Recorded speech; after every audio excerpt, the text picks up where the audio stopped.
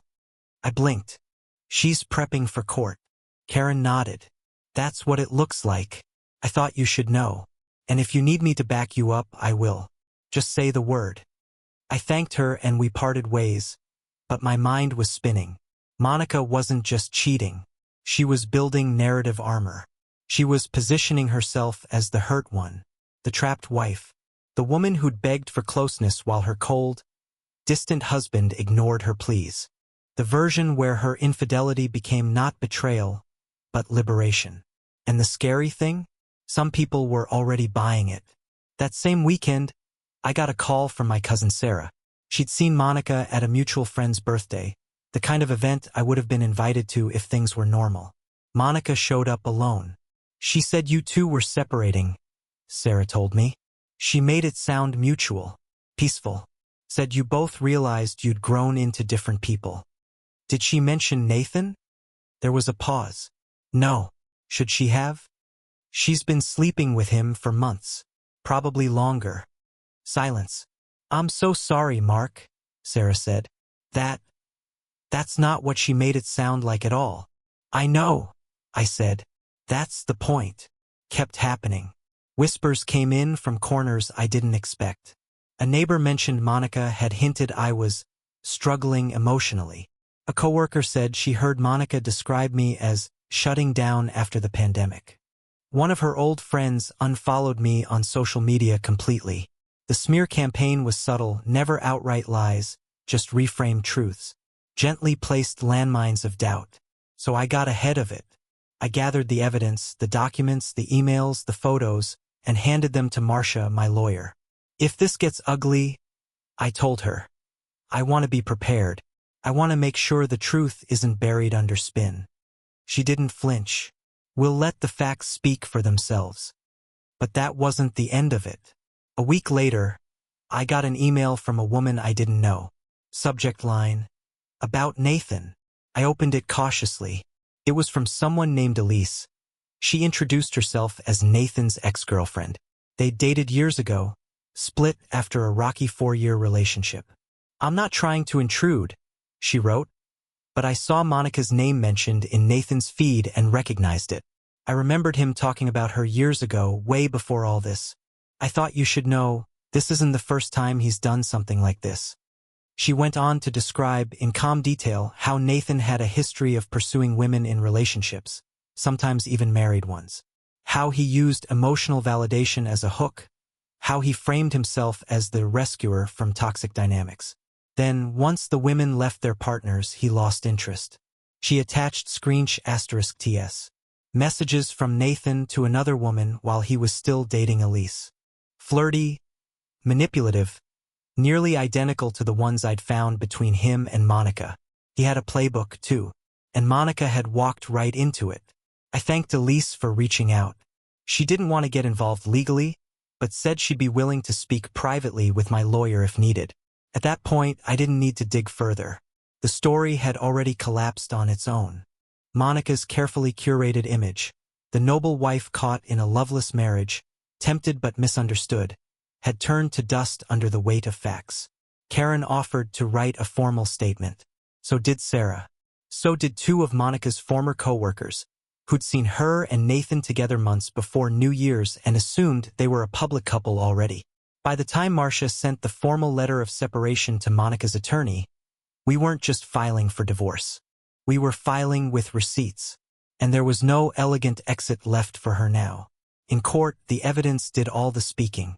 Financial records, hotel receipts, testimony from Monica's own friends. It painted a clear picture.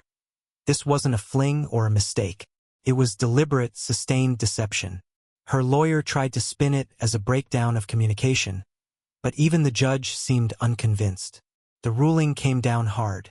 I retained full control of shared assets. The apartment was returned to me, and Monica's access to our accounts was revoked. Nathan didn't show up. According to her attorney, he stepped back once things became public. The man she risked it all for vanished the moment it got real. She was left standing alone, trying to explain what couldn't be justified. Months later, the house was mine again. Quiet, steady, finally at peace. The kids adjusted faster than I expected. No more whispered arguments. No more half-truths. Just breath. One night, I stood in the doorway of the guest room, her old hiding place, and realized I didn't feel grief anymore, just clarity. The marriage hadn't ended in court or even that night she mentioned partner swapping. It ended the moment she mistook betrayal for a lifestyle choice. I didn't yell. I didn't beg. I just stopped playing her game. And in doing so, I won.